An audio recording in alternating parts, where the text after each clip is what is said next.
as far as the fear that our wild birds getting reinfected with this B313 and passing it to, commercial poultry or to dairy herds, it sounds like the likelihood is pretty slim because they're not actually carrying this genotype of virus in the wild bird population.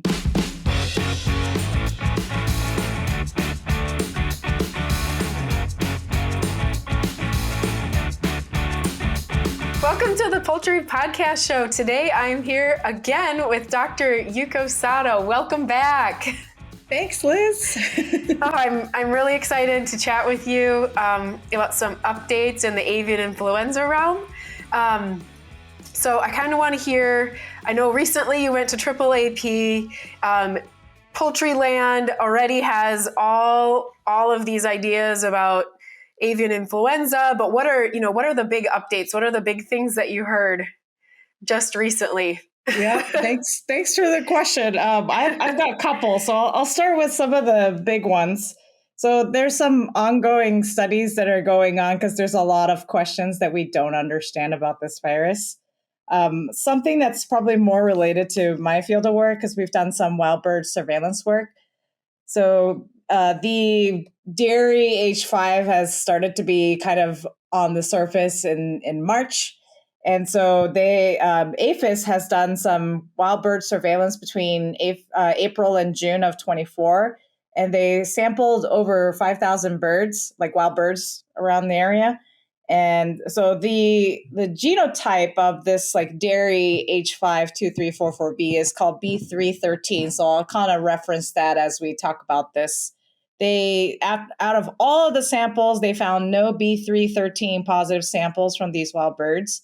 And even for any influenza positive, low path, high path, anything influenza, less than 1% was H5N1 from all of the birds that they sampled. So what do we know from this is that, as far as the fear that our wild birds getting reinfected with this B313 and passing it to, commercial poultry or to dairy herds, it sounds like the likelihood is pretty slim because they're not actually carrying this genotype of virus in the wild bird population. Yeah.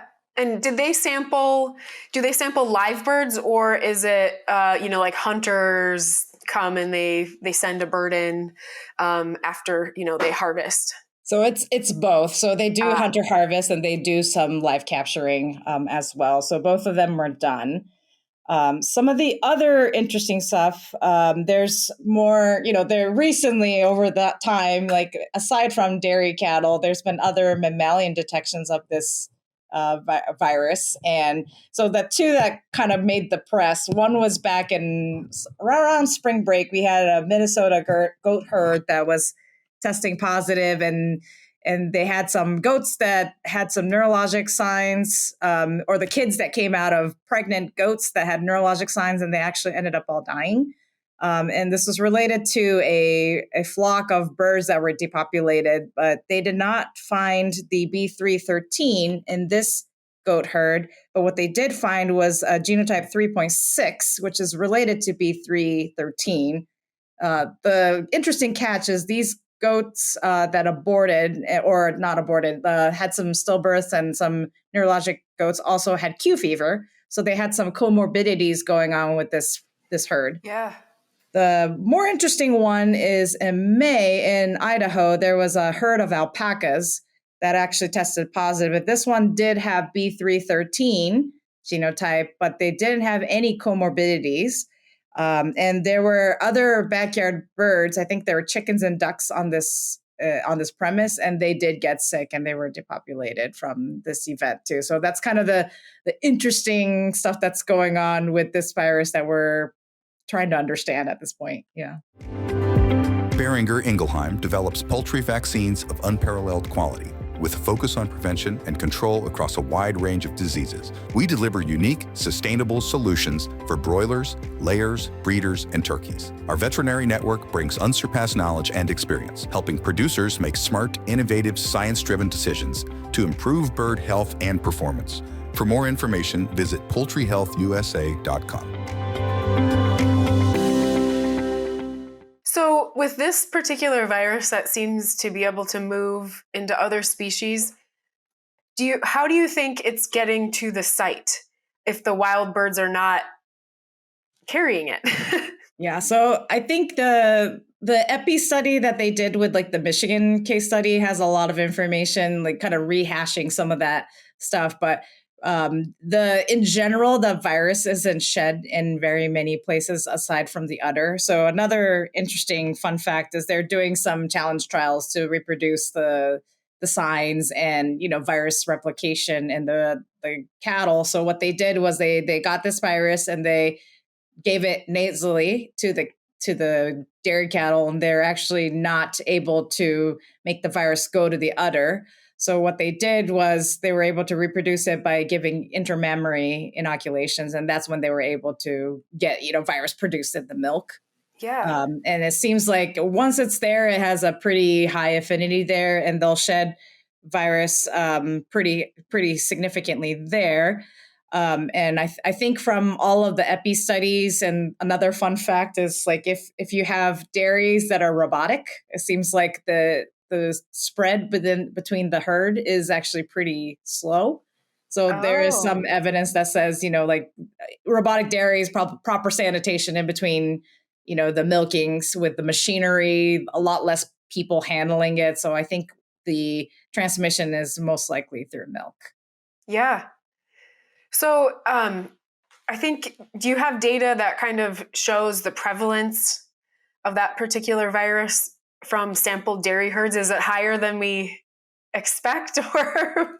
Yeah, so I think there was a study that they did. I believe this was like done with like CDC, but they tested 275 bulk tank samples, and 57% of them were positive by PCR.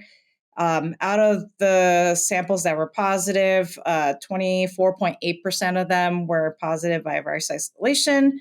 But fear not, with pasteurization, they did the high temperature, short time, the 15 seconds at 72 degrees Celsius that completely inactivated the virus. So that's good. Good to know.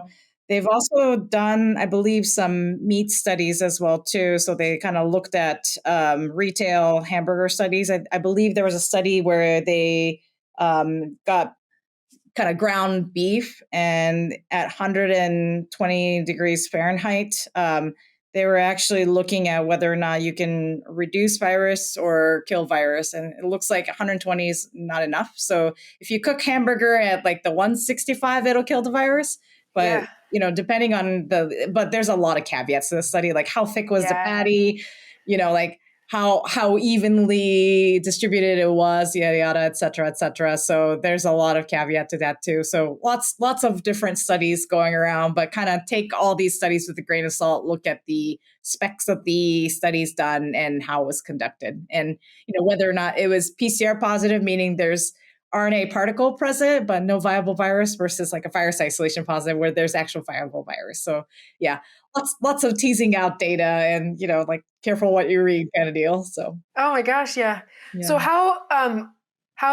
what's the current state of knowledge on how dairy cattle are getting sick? So it's hard to get this maybe from a respiratory route. Like, so what do you think they're doing? Is it movement of cattle? Is it something else? Yeah, it's hard to say because again, there's very little like prompted testing per se. So the only requirement is if you have lactating dairy cattle, they're required to test their milk samples prior to movement.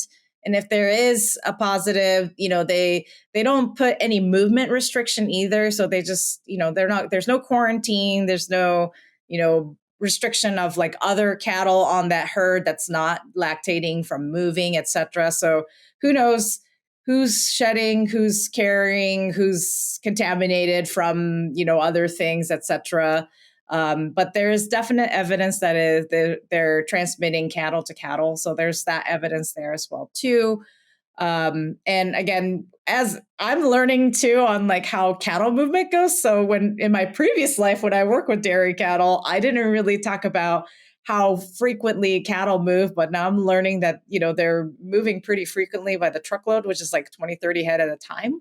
And, who knows what's going on in there, as far as like how they're spreading in between that shipment or movement of cattle, or if it happened before the movement happened or what. But it seems like there's a lot more, I guess, like epi data that needs to be teased out. So I know that Iowa has some different maybe surveillance than other states. Do you think we're ahead of other states, or is it just because some of the cases affected us first from, dairy and poultry? Yeah, that's a great question. So like all of the cases since like May for our state has all been related to dairy introductions of H5. And so what our state did, which I'm grateful for, because I think that gives us a lot more information, is once there's a positive poultry HPAI site that's detected, they will actually do a required surveillance of all the dairy herds in that control zone.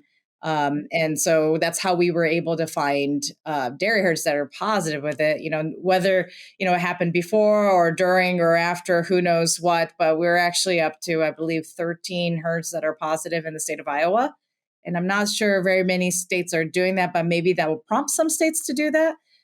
Just a fun fact, as of July 19th, there's 163 dairy herds that are positive for H5 in 13 different states. Wow. I think the top is Colorado with 42 herds. And again, there's been some recent detections of high path and Colorado layers as well too. So that kind of tracks.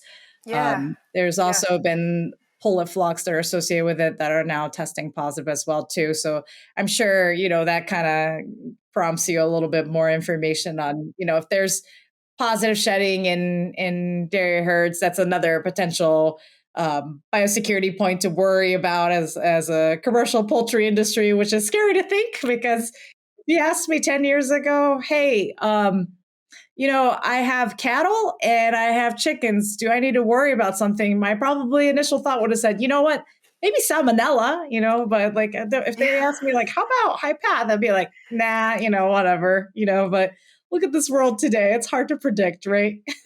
Yeah. Oh my gosh, that's just, it's crazy. It was even crazy to think about. And now that it's actually, there's been other reports in other states, it's so interesting. So what do you think, I guess, moving forward, do you think other states are going to start implementing some of these other testing guidelines, or are they just kind of in a wait and see? That's a great question. So I'm hoping that there's going to be a lot more incentive for the dairy producers to test, because right now, so here's what I think.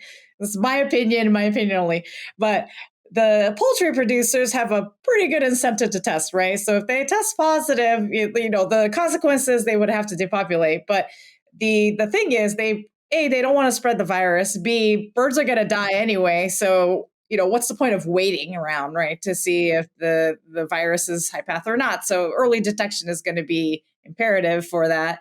And you get indemnified for the flocks that are being put down, right? So that's like like the carrot on the stick is, okay, you're going to get incentivized on this by testing, because otherwise the negatives of not testing is you don't get any money back from, putting down your birds, and you come with a bonus of potentially spreading virus and prolonging this issue, right? The problem with the whole dairy situation is no one's getting incentivized on it. So honestly, the people are testing because they're trying to be good neighbors, or they're curious because their milk looks weird or the cattle aren't acting weird. So they're kind of doing it at the honor system. And what I think needs to happen is, some way on saying like, okay, well, if you test positive and you like do a good job finding it when they're still shedding the virus, we'll compensate you for like the amount of dollars the milk is lost for doing. And, but because the only, the consequence right now is what it's doing is like putting a negative press on them, and, for them, like potentially losing an export market for milk, which is not great. Right. So I totally get why the producers are kind of cagey about it, because this is something new. Biosecurity is kind of a new concept for them as well, too. I understand. I worked in the dairy side, too, so I get it. And there's so little information about what to do. Like you talked a little bit about how are they getting infected, right? Like if the milk is the only source of infection, and it's spreading from cattle to cattle? Are they splashing milk on each other? Or are they like laying down and licking their boob? Or, what are they doing to prompt the spread between each other? But like they're not finding it really in many other places, and they don't have a really good sample type to look for as far as like if they're not milking right now, or if they don't have any signs showing where they're like not chewing their cud, or they're acting weird, like what do you prompt, and how many samples do you take per herd, right? Like how many samplings do you do for what sample type, and can you even be confident that you're not shedding virus if that tests negative, right? So lots of questions that, I mean, for us as a poultry person, like we're like, it's an oropharyngeal swab. You take 11 birds per flock. It's super simple. We're doing surveillance anyway.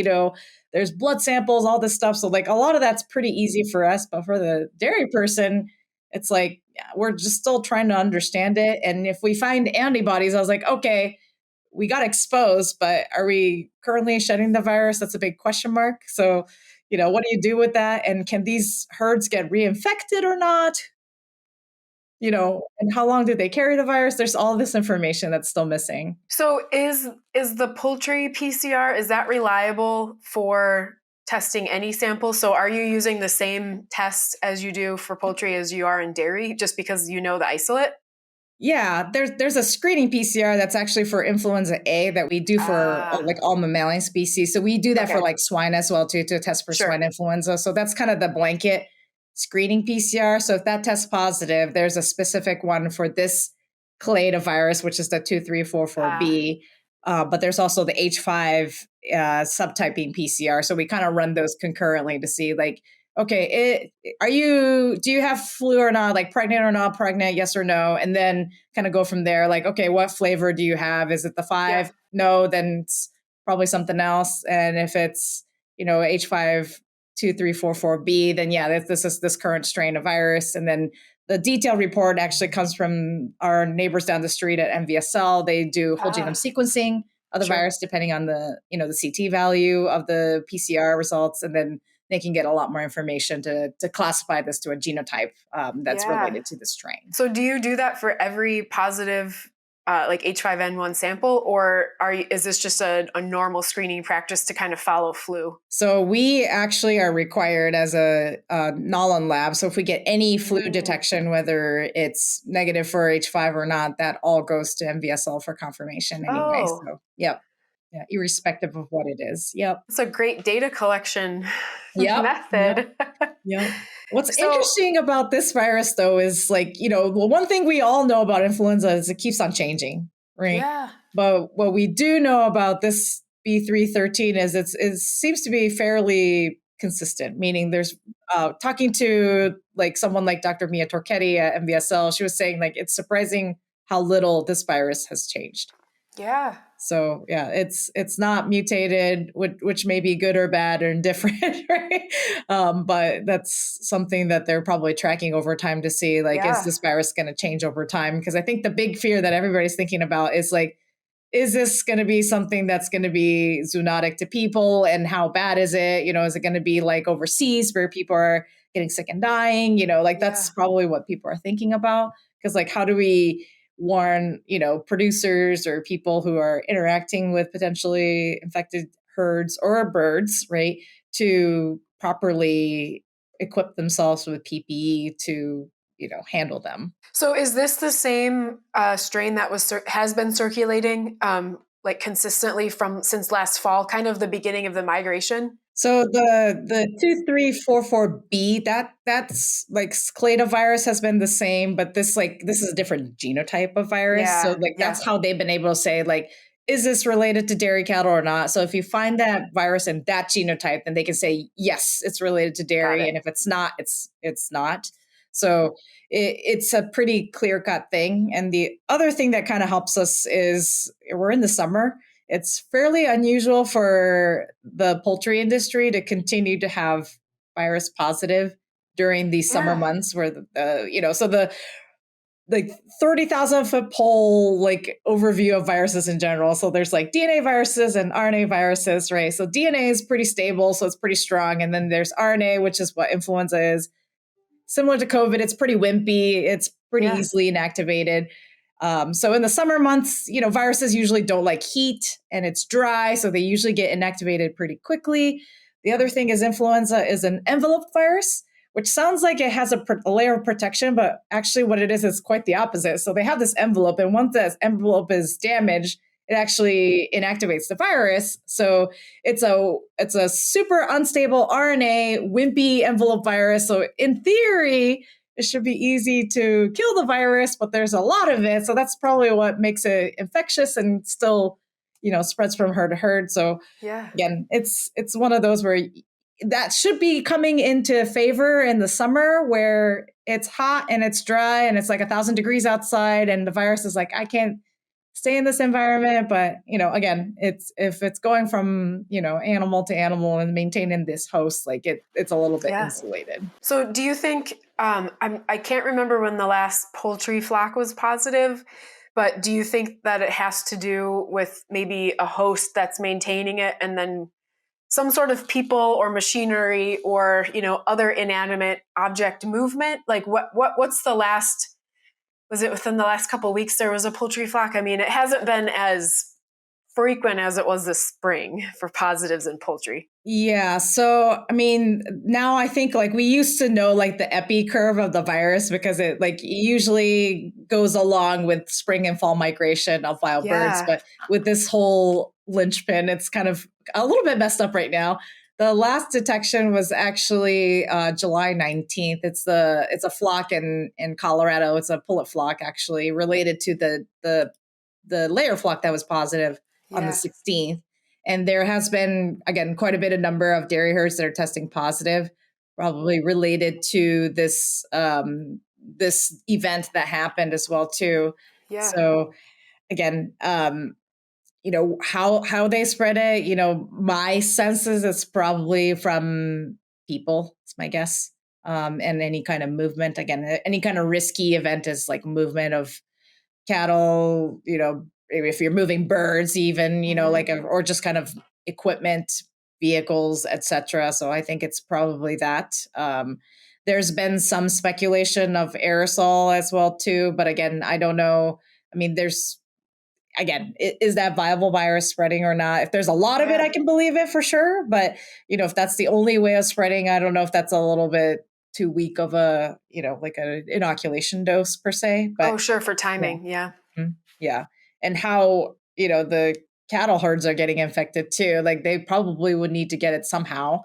That's another big question that we don't know. Cause now we know from some of the challenge studies that seems like the inoculation from the nasal side isn't going to the udder. So something is happening or some different way of inoculation is prompting them from having, the udder be like the target organ for cattle. Yeah. So do you think now, because of potential movement to other species, that maybe some outlook on getting a vaccine might change? I know part of the issue in the past is we do exports, imports, and it has to do with whether or not a flock is positive and looking like it's positive because it produces antibodies. So has there been any talk again about what we might do for a vaccine? Yeah, that's a great question. I don't know if, I guess like there's two questions, right? One is like, how does the poultry industry feel about vaccinating for this right now? And how does the cattle industry feel about vaccinating right now? And as kind of I alluded to, I don't know if there's any incentive for the cattle industry to vaccinate because it's not killing cattle. Right. And it could probably shut down trading partners forever if that happens. So there's some trade implications that come with that. And same thing for the poultry industry, like if they vaccinate for this, that could also cause some trade implications as well too. But I mean, I think we still need to really understand, like, we don't really understand how much vaccines we need, how soon we need to be deploying that, whether or not the regular 2344B vaccine will be protective against this genotype of of the virus or not. But I think the question I have when we use vaccine is like, what is our end goal? Like, how do we get out of it, right? Because we don't think we can continue to vaccinate forever.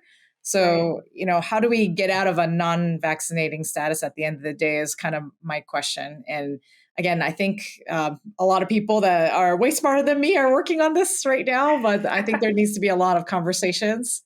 So I'm hoping that like this topic spurs a lot of conversation between the dairy people and the poultry people to try to figure out how they can work together. But yeah, at least it's happening in my state, so I'm happy to see that. Yeah. The interesting thing is, I mean, especially in Iowa where there's larger operations for both dairy and poultry, is they're not usually on the same site, right? So there's got to be another way to transmit between the location, but when it impacts the site, it's a big impact because there's large volume of animals who could potentially be producing virus. So it becomes a bigger deal when it's not just a backyard flock, of 20 or 30 hens that are someone's, small pet operation, if you will. And then they've also got cattle. So it's just a different scale. That, and like, honestly, I've had backyard people ask me what to do about it. And that's a damn good question, because I'm not sure what to tell them right now either. Yeah. Because, like if they go to the state fair, are they worried about stuff? Or like if they have cattle and poultry, should they lock them up? Should they separate them, bar them from, accessing each other? Like, like there's all these questions that people ask. I was like, that's a good question. I don't know, right? If you're moving stuff around, I mean, you might be at a higher risk where your herd or flock is exposed. Like, and I think both sides are worried, like, oh, I'm going to get the virus from the cattle versus like, I'm going to get the virus from the poultry. And I think that's both legitimate questions, like which side is it coming from, and is that a risk for either side? Like, who knows, right? And I don't think there's been very many backyard detections yet on this genotype of the virus as of nowish, but that may change soon. Because I think that's kind of what we happened in 2015. We had very few backyard detections of the virus, but in this 22 to now virus evolution of H5, there's been over 50% of those detections have been in backyard flocks. So that dynamic may change over time too. Who knows? And my hope is that dynamic never happens and this outbreak is ended, but that's probably being way too optimistic about it. So the risk right now, just because it's the only way or avenue of measuring, it's in lactating cattle. And that does not mean that a cattle that's not lactating, like that herd does not necessarily have a problem. It's just that the milk is where you are getting a positive, right? Yeah. So I guess it's more of an issue if you've got a lactating herd, right? It's different than if it's, let's just say, a growing beef animal, right? Well, I guess that's a great question that we don't have an answer to because we really haven't tested any. Yeah. But I mean, as it is right now, it just seems like the lactation is where you're finding positives because you're testing a bulk sample, a milk sample, right? Yeah, but we are seeing evidence that non-lactating cattle and closed herds are getting infected, at least when we do the blood testing or the antibody testing, they are testing positive. So again, the big question is, it seems like, there's a period of time that they will be positive for the antibody, and there's a period of time that they shed the virus. I've heard anything from maybe shedding 2 weeks prior to clinical signs in cattle where they start shedding virus, and even, positive for even 8 weeks, up to 8 weeks of shedding the virus. So there seems to be a lot of variation, probably depending on how slow the virus is moving in the herd. So I think there's a lot of big question marks on how it's coming in and how long it's staying there. And is it going out? Or are they constantly being reinfected or not, or whatever? So but there's definitely evidence. And I think the antibody testing is helping. But now that, let's say, this, I would say like first round of infection goes around, how long does the antibody stick around to where, is there some protective immunity once the herds are positive, right? Is that like kind of like a free vaccine, right? I call it so when I got COVID, and I got exposed to COVID again. I think I just recovered from an infection. So I gave myself a free vaccine, right? So does that work as a free vaccine or not? And if, and that back to the vaccination for cattle question, if most of the herds are infected and recovered, and however long that, like that booster from the infection lasts, like, do they really want a vaccine or not? That's a separate question. But so if you're a commercial producer right now, I mean, what's your best advice? Just maintain your biosecurity as normal, pay more attention to cattle movement. I don't know. It just seems hard.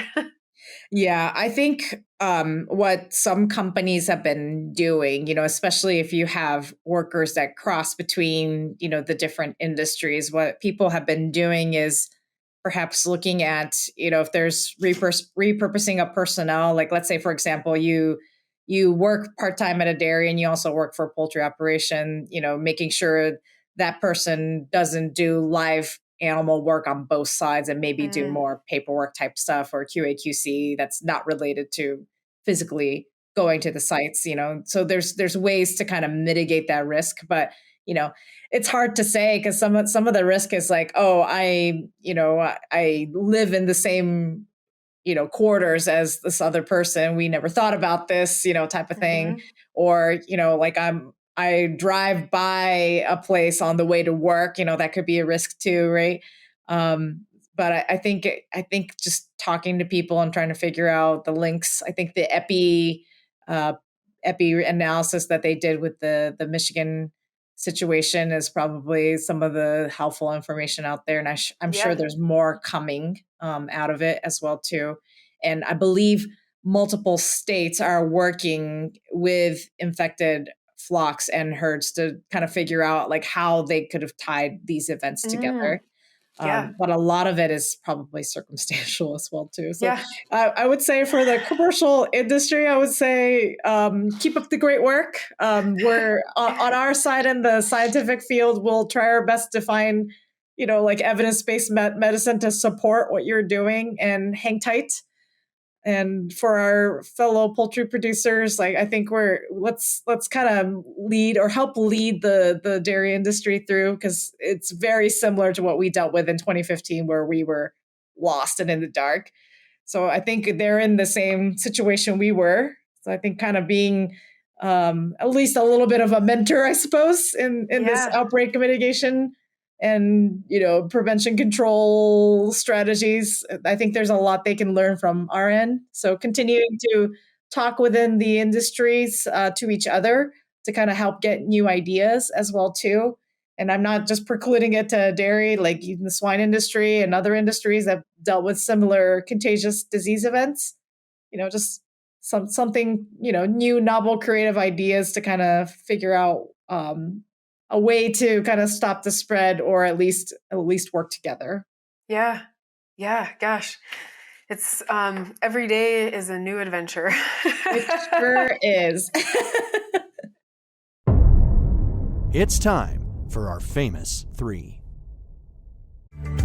Evonik Animal Nutrition is committed to ensure food security and safety while reducing the ecological footprint of animal farming. Its products and services use evidence-based solutions that seek to promote animal welfare and reduce reliance on natural resources. All this is underpinned by long-standing industry partnerships and deep customer understanding. Evonik's focus on efficiency, sustainable, healthy nutrition, and collaborations with livestock farming partners creates value for customers and consumers. Are there any major points or other ideas that we did not cover that you want to make sure you highlight before we end our chat today? There's a couple of things coming down the pike or have come down the pike. One is AAAP, which is the American Association of Avian Pathologists, just released a position statement on H5N1 that was released on the 23rd of July, so just a couple days ago. It's on their website. I'm sure there's information out there distributed from different commodity groups, but it's kind of highlighting some of the, the issues that are there and kind of the I guess like the questions that are still pending.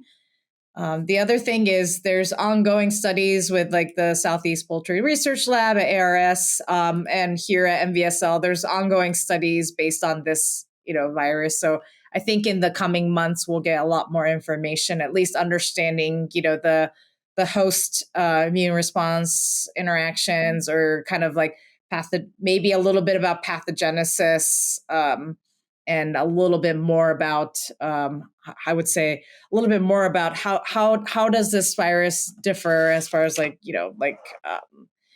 ecology of the virus, et cetera. So maybe stay tuned for more information coming out. And my biggest question now is what's going to happen with fall migration, right? Like summer is ending very quickly. So I would start considering September as like start of the fall season. I don't know what the wild birds are doing, and I don't even wish to predict what they're doing, but I don't know how it's going to go with the dynamics of the situation once this comes. So yeah. Biosecurity forever is what I'm hearing. Ugh, so scary. Yeah. Well, thank you so much for talking with me today on updates. They're really timely and relevant, and I know a lot of people are looking for information like this. So thank you so much. Thank you, and I'll see you soon. Yeah, for those of you listening, give us a like and a follow if you like this episode. Thumbs up. Bye. Bye.